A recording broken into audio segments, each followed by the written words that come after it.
মা, এই নিন আপনার খাবার।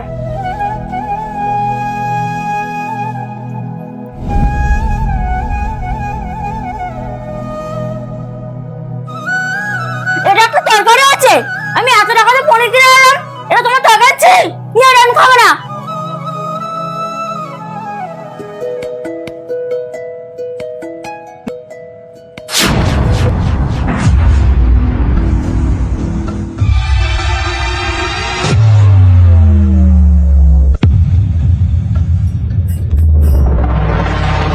এই দেখ, তোর বউকে নিয়ে আমি আর পারছি না।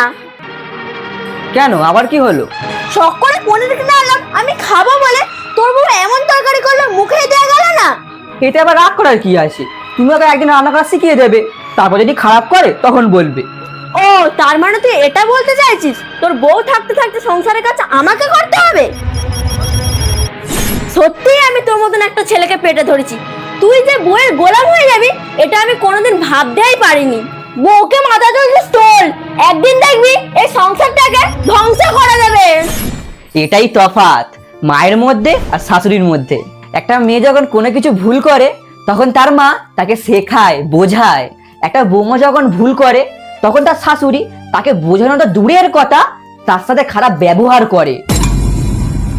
একটা মেয়ে যখন ভুল করে তখন তার মা তাকে মারে না, বকে না, তাকে বোঝায়, শেখায় আর সমাজে চলার মতো উপযুক্ত তৈরি করে। তেমনি একটা শাশুড়িরও কর্তব্য নিজের মেয়েকে যেমন বোঝায়, শেখায়, ঠিক একইভাবে নিজের বৌমাকেও শেখানো উচিত।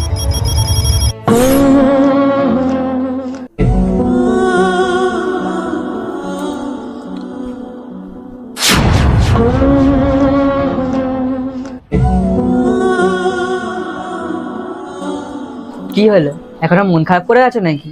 না গো, একটা মেয়ের কাছে তার শ্বশুর বাড়ির যেমনই হোক, তার স্বামী যদি তার মনের মতন হয়, তার চেয়ে আর এই পৃথিবীতে কেউ সুখী নয়।